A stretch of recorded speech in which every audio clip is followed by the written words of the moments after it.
It's been such a ride in terms of starting this channel in August 2023 that 2 years down the line, I've been at a point of something needs to change, and that something was me.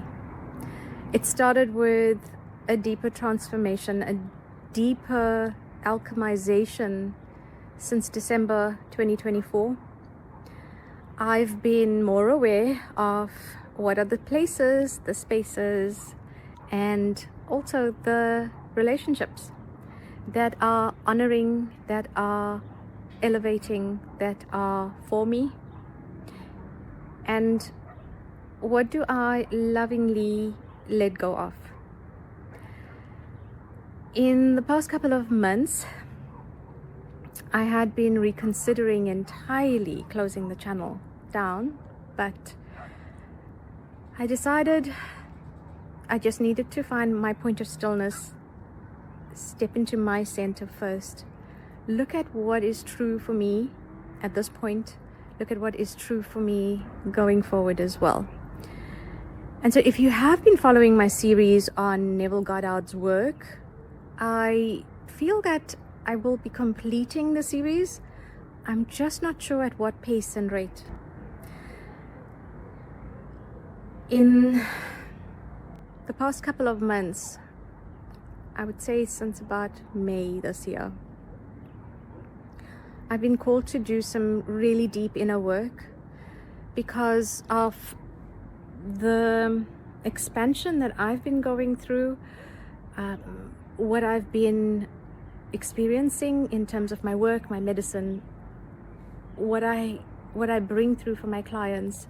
That's actually been asking to be spoken to in its fullness, not just in terms of the work that I've been putting out in terms of the Neville Goddard work, but a lot around how I alchemize, how I transform the parts of me that I didn't generally speak about in open forums.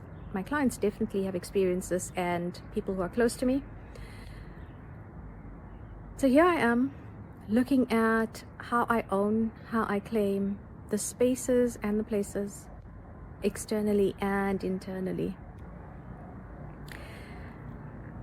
I am a transformative healer. I'm a guide.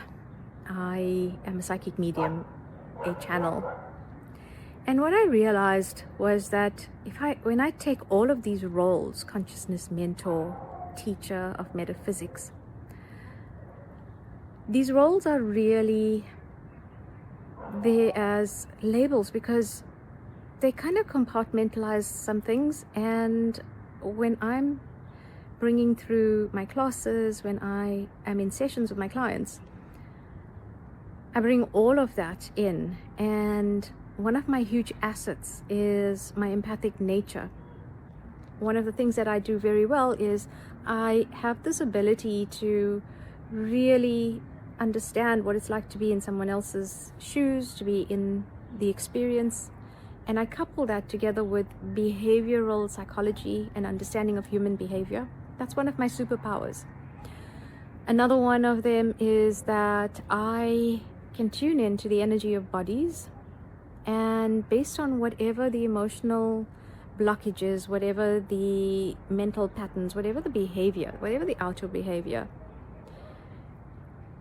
I can actually understand, and I can tune into what is the symptom and what the cause is in terms of a particular issue in someone's life, whether it be health, whether it be their money, their relationships, their marriage, relationships with their children.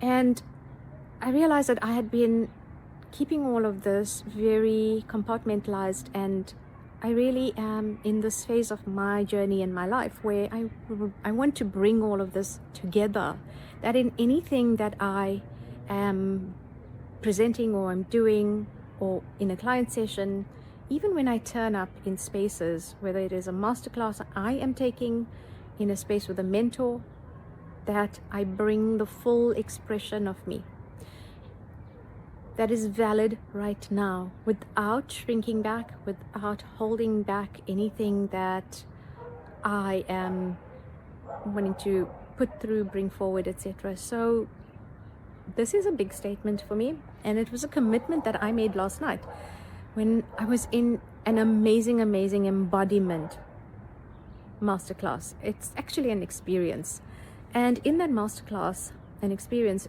one of the questions was, what is your wild wealth mind move? What is your move in terms of your integration? What are you bringing through?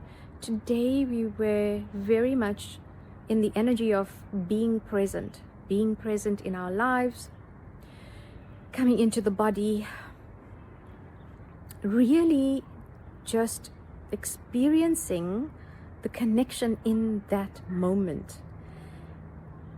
And it got me to understand just from last night that there are times when the doing part of me is taking over, like taking copious notes in a class, a workshop, etc. that I'm attending.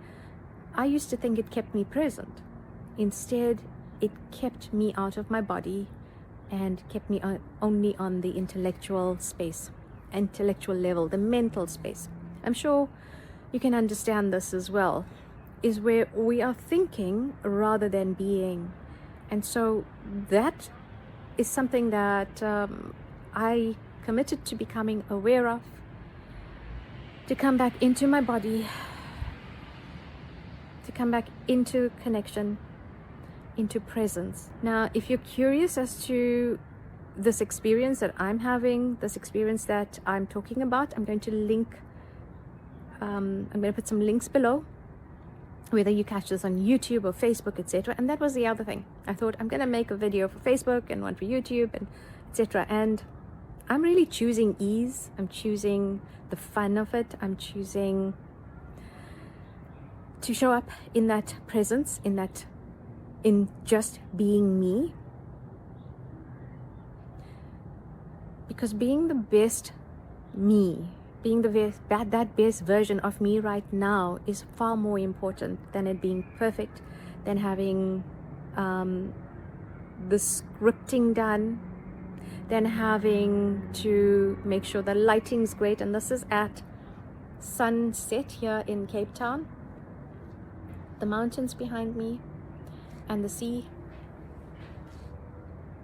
and you're catching some of the rays of sunset.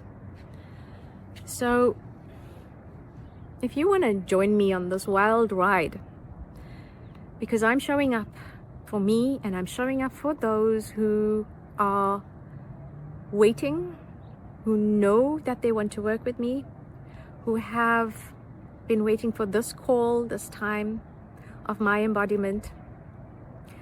I invite you, connect with me, follow me. Let's take this journey together.